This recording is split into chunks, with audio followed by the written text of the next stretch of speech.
Hi, my name is Caleb. My project is using machine learning and snowpack data to forecast drought severity in Arizona. Obviously, I'm presenting from Arizona. I chose this project after reading about incredibly low levels in major reservoirs such as Lake Powell and Lake Mead. Let's start off with some context. The extreme drought in the Southwest in recent years has been triggered by diminishing water supply as well as high water demand. This is further exacerbated by climate change and a recent La Nina event.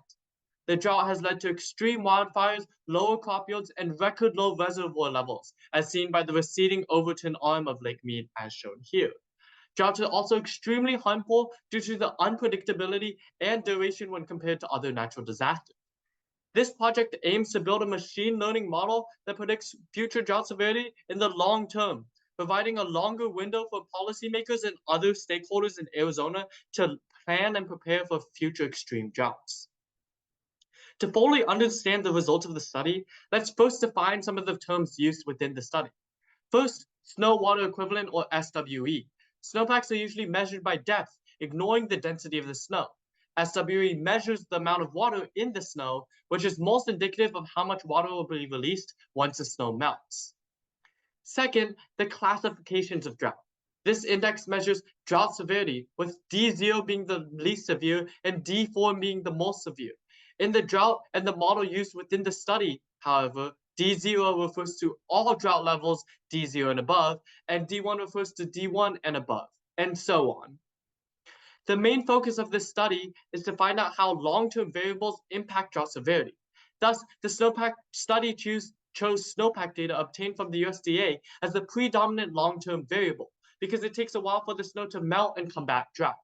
Because snow is a long-term variable, the algorithm uses the pandas module to create a one-year lag between variables. This means that 2000 snowpack data will be used to predict 2001 drought data, and so on. The shifted snowpack data will be referred to as SWE prior. As demonstrated by this chart, the preliminary data analysis appears to show that when SWE is high one year, drought severity tends to be low the next year. Another way for the model to predict further into the future is by adding the moving average of the last 3 years of snowpack data to the study, referred to as SWE prior MA. The reason SWE prior MA is adopted is that the correlation chart shown here finds that SWE prior MA has a higher correlation with drought data than SWE prior. Finally, the study incorporates past drought data, as prior studies have proven it to be the most potent and predictive tool for future drought. This makes sense because if previous drought levels are high, droughts are likely to remain high in the future.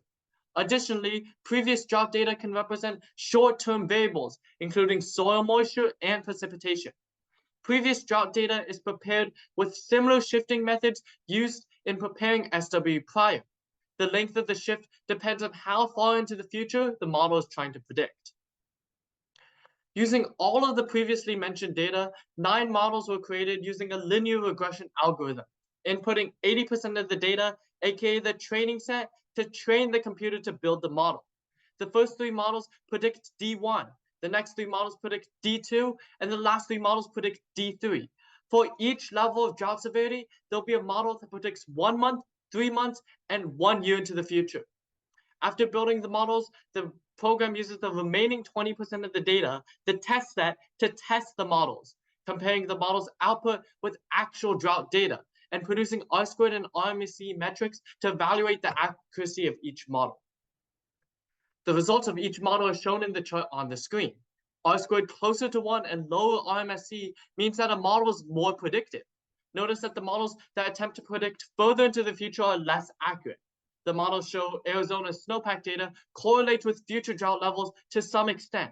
However, short-term variables represented by past drought data can change drought levels in the region quickly and have an overall larger impact on drought levels, to the point that snowpack data on its own cannot predict future drought levels accurately. This is why models get less predictive as time goes on. However, the study still concludes snowpack data and other long-term variables are valuable and should be included in creating a more inclusive and predictive models in the future.